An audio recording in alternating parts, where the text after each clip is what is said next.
talk about the kind of regulation, the kind of business environment we're seeing in the country today. I know right now, being a few months to the election, that's what really people are talking about. So there's the issue of political risk there and the regulation that comes thereafter. You've talked about better taxes for local businesses. We've seen the government struggling actually to raise revenues that's required to run year-to-year budgets, which is on a very expansionary fiscal policy. What kind of incentives really do you think the government would be able to offer businesses like yourselves in the country? You know, for this country to address their needs, government needs,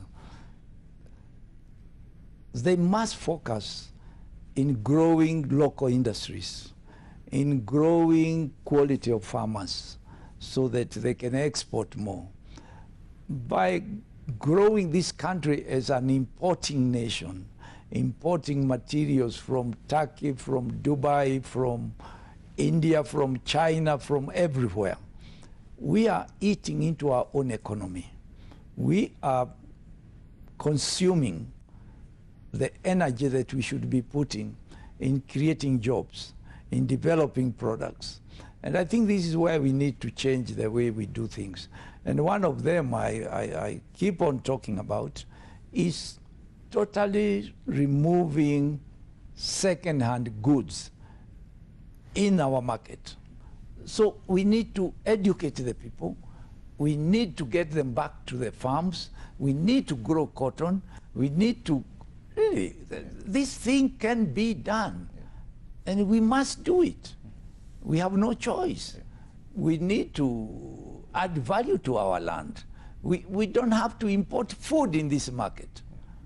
We have some of the best land. Our land is 10 times better than any land in Israel. You don't hear Israelis importing food, but they do everything. If you go to China, you don't find a Chinese wearing second-hand goods. If you go to India, you don't find an Indian wearing second-hand clothes. They manufacture every single thing they wear. If you go to Pakistan, the same. Bangladesh. These people make export of manufactured clothing a very big business. But we make big business importing dead people's clothes. It should never be allowed to happen in this market. All right. But when I speak to business people like you, it's really the cost of producing in Kenya that seems to be off. You produce in Kenya, you can't sell competitively, and that's why we have all this influx coming in. No, you know, you only talk about cost of production based on your volume of production. If you're producing 10 times more than you are doing today, your cost of the labor in your factory is 1/10 of what it should be. You also have to invest in equipment and modern technology in your factories. And this is something that factories have not done in this market because they have not been challenged with the bigger volumes of demand for their goods. Yes.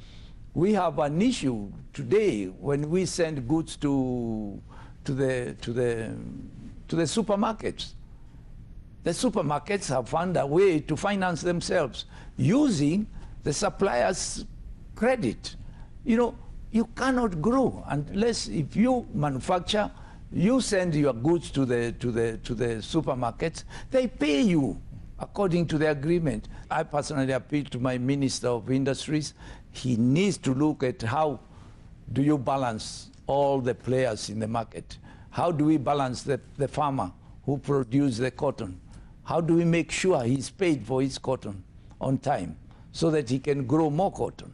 How do we make sure the spinner is paid by those who do the textile itself on time so that he can do more? And how do you make sure that the wholesalers who sell the goods equally receives his reward? And that way, you know, everybody takes a small margin. Finally, let's talk about some of your other investments. I mean, when you look at a company like Centum, where you own about 30%, you've just opened the largest mall in the region. And when we look again at Kenya Airways, you've increased your shareholding in a time when most people would have wanted to exit. What is really the driving factor for you? when you're making some of these moves? Well, you know, Centum is one of the greatest companies there is in this country, and not only in Kenya, in the whole of African region. It is involved in cutting-edge type of businesses. We are developing products, we are developing projects, we are going to be major players in the power sector, in property development sector, in the health sector, in education sector.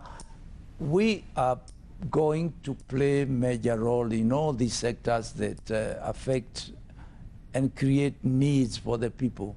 We are a publicly quoted company. I'm the largest shareholder in this business.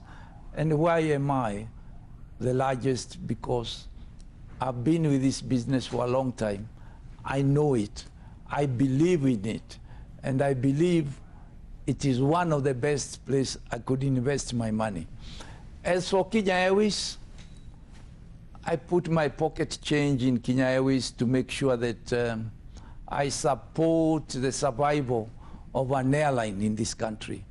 It was badly managed, and that's why we got all these mess, losses, and undisclosed contracts and partnership that did not make any sense. But now I think we have a chairman who is focused, who can get the business back to its heels. And I ask all my friends, can you imagine Kenya without an airline of their own? It will be a big disaster.